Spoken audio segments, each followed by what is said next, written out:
ಆಕಾಶವಾಣಿ ಕರುನಾಡು ಬಾಬೆಳಕೆ ಸರಣಿಯಲ್ಲಿ ಡಾಕ್ಟರ್ ಗುರುರಾಜ ಕರ್ಜಗಿ. ಇದೊಂದು ಡಿವಿಜಿ ತಮ್ಮ ಜ್ಞಾಪಕ ಚಿತ್ರ ಶಾಲೆಯಲ್ಲಿ ಬರೆದಂತ ಅದ್ಭುತವಾದ ಘಟನೆ, ನನಗೆ ಬಹಳ ಇಷ್ಟವಾದಂತದ್ದು. ಬೆಂಗಳೂರಿನ ಬಸವನಗುಡಿ ಕ್ಷೇತ್ರದಲ್ಲಿ ಒಬ್ಬರು ಶ್ರೀಮಂತ ವ್ಯಾಪಾರಸ್ಥರಿದ್ರು, ಶೆಟ್ಟಿಗಳು. ಆ ಶ್ರೇಷ್ಠಿಗಳು ಸಾಕಷ್ಟು ದಾನ ಧರ್ಮಕ್ಕೆ ದುಡ್ಡು ಕೊಡೋರು. ಎಷ್ಟೋ ಸಂಘ ಸಂಸ್ಥೆಗಳಿಗೆ ದೊಡ್ಡ ದೊಡ್ಡ ದೇಣಿಗೆ ಕೊಟ್ಟಿದ್ದಾರೆ. ಅವ್ರು ಎಷ್ಟು ಮಟ್ಟಿಗೆ ದುಡ್ಡು ಕೊಟ್ಟದ್ದು ಅವ್ರ ಮನೆಯವರಿಗೆ ಗೊತ್ತಿರ್ತಿರ್ಲಿಲ್ಲಂತೆ, ಅಷ್ಟು ಕೊಡೋರಂತೆ. ಅವ್ರ ಮಕ್ಕಳು ಅದೇ ಪರಂಪರೆಯಲ್ಲಿ ಬೆಳೆದು ಅವರು ದಾನ ಕೊಡ್ತಾ ಇದ್ರು. ಹೀಗಾಗಿ ದಾನಿಗಳ ಕುಟುಂಬ ಅಂತ ಹೆಸರಾದದ್ದು. ಈ ಮನೆ ಯಜಮಾನರಿಗೆ ಸುಮಾರು 75 ವರ್ಷ ಇರಬೇಕು, ಆ ಯಜಮಾನಿತಿಗೆ 70 ವರ್ಷ. ಮನೆಯಲ್ಲಿ ಹಿರಿಯ ಅಮ್ಮ ಇವರು ನೋಡಿ, ಅಷ್ಟು ಮನೆಯಲ್ಲಿ ಜನ, ಮಕ್ಕಳು, ಸೊಸೆಯಂದರು, ಮೊಮ್ಮಕ್ಕಳಿದ್ದಾರೆ. ಅಡಿಗೆ ಮಾಡೋದು ಅಜ್ಜಿನೇ ಮಾಡಬೇಕು, ಆಕೆನೇ ಮಾಡಬೇಕು. ಎಲ್ಲರೂ ಹೇಳಿದಂತೆ, ಬೇಡಮ್ಮ ಅಡಿಗೆಯವ್ರನ್ನ ಇಟ್ಕೊಳ್ಳೋಣ, ದುಡ್ಡಿಗೇನು ಕೊರತೆ ಇಲ್ಲ ಅಂತ. ಇಲ್ಲ ನಾನೇ ಅಡಿಗೆ ಮಾಡಬೇಕು ಅಂತ. ಅಡಿಗೆ ಮಾಡೋದಷ್ಟೇ ಅಲ್ಲ, ಯಜಮಾನರಿಗೆ ಮಕ್ಕಳಿಗೆ ಊಟಕ್ಕೆ ಹಾಕಬೇಕು, ಆನಂತರ ಸೊಸೆಯಂದ್ರಿಗೆ ಊಟಕ್ಕೆ ಹಾಕಬೇಕು, ಮೊಮ್ಮಕ್ಕಳಿಗೆ ಊಟಕ್ಕೆ ಹಾಕಬೇಕು. ಎಲ್ಲ ಆದ್ಮೇಲೆ ತನ್ನ ಊಟ. ಈ ಮನೆಯಲ್ಲಿ ಸಾಕಷ್ಟು ಜನ ಜಿಜ್ಞಾಸೆ ಆಗಿ ತಕರಾರಾಗಿತ್ತಂತೆ, ನಿನಗೆ ವಯಸ್ಸಾಯ್ತು, ನೀನೇ ಯಾಕೆ ಅಡಿಗೆ ಮಾಡ್ತೀಯಾ, ಬಡಿಸೋದು ಯಾಕೆ ಬಡಿಸ್ತೀಯಾ, ಅಡಿಗೆಯವ್ರು ಬಡಿಸ್ತಾರೆ, ನೀನು ಕೂತು ಊಟ ಮಾಡಬಾರದೆ, ವಿಶ್ರಾಂತಿ ತಗೋಬಾರದೆ ಅಂತ ಗಂಡ ಹೇಳಬೇಕು. ಇಲ್ಲ ನನ್ನ ಕೈಕಾಲು ಗಟ್ಟಿ ಇರೋರು ನಾನೇ ಮಾಡ್ತೇನೆ ಅಂತ ಅಜ್ಜಿ ಹಠ ಹಿಡಿಯೋದು.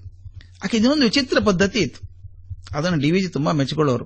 ಎಲ್ಲರಿಗೂ ಊಟ ಬಡಿಸಿದ್ಮೇಲೆ ಕೊನೆಗೆ ಆಕೆ ಊಟ ಮಾಡಬೇಕಲ್ಲ, ತನ್ನ ಬಾಳೆದೆಲೆ ಹಾಕೊಂಡು ತನಗೆ ಎಷ್ಟು ಬೇಕೋ ಅಷ್ಟು ಬಡಿಸ್ಕೊಳ್ತಿದ್ರಂತೆ. ಎಲೆಯಲ್ಲಿ ತನಗೆಷ್ಟು ಬೇಕೋ ಅಷ್ಟು ಬಡಿಸ್ಕೊಂಡು ಇನ್ನೊಂದು ಎಲೆ ತಗೊಂಡು ತಾನು ಬಡಿಸಿದ್ರೊಳಗಿಂದ ತೆಗೆದು ಒಂಚೂರು ತೆಗೆದು ಬೇರೆ ಇಡಬೇಕು. ತಗೊಂಡು ಹೋಗಿ ಹೊರಗಡೆ ಮನೆ ಹೊರಗೆ ಹೋಗಬೇಕು. ಹೋಗಿ ಯಾರೊಬ್ಬರು ಬಂದಿರ್ತಾರೆ, ಭಿಕ್ಷುಕರು ಬಂದಿರ್ತಾರೆ, ಕೇಳೋಕ್ ಬಂದಿರ್ತಾರೆ, ಅವ್ರಿಗೆ ಊಟ ಕೊಟ್ಬಿಡ್ಬೇಕು. ಇವ್ರು ದಿನ ಕೊಡ್ತಾರೆ ಅಂತ ಗೊತ್ತಿದೆ, ಯಾರೊಬ್ರು ಇದ್ದೇ ಇರ್ತಿದ್ರು. ನೋಡಿ ಹೇಗಿದೆ ವಿಚಿತ್ರ ಇದು. ತಾನು ಬಡಿಸ್ಕೊಂಡಿದ್ದ ಎಲೆಯನ್ನು ತೆಗೆದು ಹಾಕೊಡ್ಬೇಕು.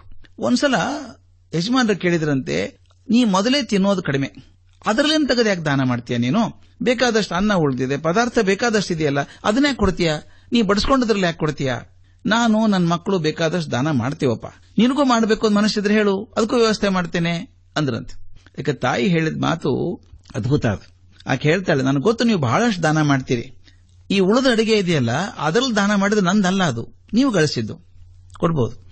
ಆದ್ರೆ ನಾನು ಎಲೆಯಲ್ಲಿ ಬಡಿಸ್ಕೊಂಡಿದ್ದೀನಲ್ಲ, ನನಗೆ ಬೇಕು ಅಂತ ಊಟಕ್ಕೆ ನಾನು ಪರಿಶ್ರಮ ಮಾಡಿ ಅಡಿಗೆ ಮಾಡಿ ಸಂಪಾದನೆ ಮಾಡಿಕೊಂಡದ್ದು.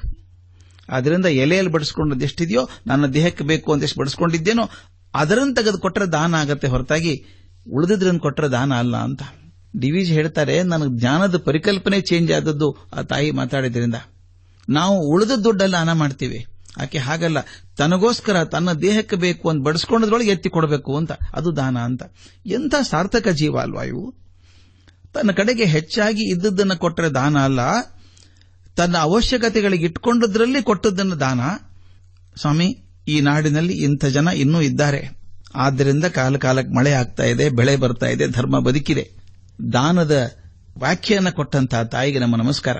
ನಾವು ಏನ್ ಮಾಡ್ತೀವಿ, ಉಳಿದಿದೆಯಲ್ಲ ಕೊಟ್ಬಿಡ್ರಿ, ಅದನ್ನ ಹೆಂಗೋ ಕೆಟ್ಟು ಹೋಗ್ತಾ ಇದೆ ಹಾಕ್ಬಿಡ್ರಿ. ನಮ್ಮ ಮನೇಲಿ ಮಾಡಲ್ವಾ, ತುಪ್ಪ ಹಳೇದಾಗಿ ಹೋಗಿದೆ, ಅಯ್ಯೋ ವಾಸನೆ ಬರೋಂಗ್ ಕಾಣುತ್ತೆ, ದೇವರಿಗೆ ಇಟ್ಬಿಡ್ರಿ ದೀಪಕ್ಕೆ, ದೇವರನ್ನು ಕಂಪ್ಲೇಂಟ್ ಮಾಡಲ್ಲ, ದೇವರ ದೀಪ ಕೆಟ್ಟು ಹೋದದನ್ನ ದಾನ, ಇನ್ನೊಂದು ಸ್ವಲ್ಪ ದಿವಸ ಕೆಟ್ಟು ಹೋಗುತ್ತೆ ಕೊಟ್ಬಿಡಿ ಯಾರಿಗಾದ್ರೂ, ಅದು ದಾನ ಅಲ್ಲ. ಯಾವುದು ನನಗೆ ಮುಖ್ಯವೋ, ನನಗೆ ಬೇಕು ಅಂತಿದೆಯೋ ಅದರಲ್ಲಿ ತೆಗೆದುಕೊಡೋದು ದಾನ. ಈ ವ್ಯಾಖ್ಯಾನ ಕೊಟ್ಟಂತಹ ತಾಯಿಗೆ ನಮ್ಮ ನಮಸ್ಕಾರಗಳು. ಕರುನಾಡು ಬಾಬೆಳಕೆ ಸರಣಿ ಕಾರ್ಯಕ್ರಮ ಪ್ರಸಾರವಾಯಿತು. ಪ್ರಸ್ತುತಿ ಡಾಕ್ಟರ್ ಗುರುರಾಜ ಕರ್ಜಗಿ, ನಿರ್ವಹಣೆ ಎಸ್ಆರ್ ಭಟ್, ಪ್ರಸಾರ ಸಂಯೋಜನೆ ಎಂಜಿ ರವಿ. ಇದು ಆಕಾಶವಾಣಿ ಎಫ್ಎಂ ರೈನ್ಬೋ ಪ್ರಸ್ತುತಿ. ಈ ಕಾರ್ಯಕ್ರಮದ ಎಲ್ಲ ಸಂಚಿಕೆಗಳನ್ನು ಮತ್ತೊಮ್ಮೆ ಕೇಳಲು ಯೂಟ್ಯೂಬ್ ಚಾನೆಲ್ ಸಬ್ಸ್ಕ್ರೈಬ್ ಮಾಡಿ. ಯೂಟ್ಯೂಬ್ ಚಾನೆಲ್ ವಿಳಾಸ FM ರೈನ್ಬೋ 101.3 ಕನ್ನಡ ಕಾಮನಬಿಲ್ಲು. ಆಕಾಶವಾಣಿ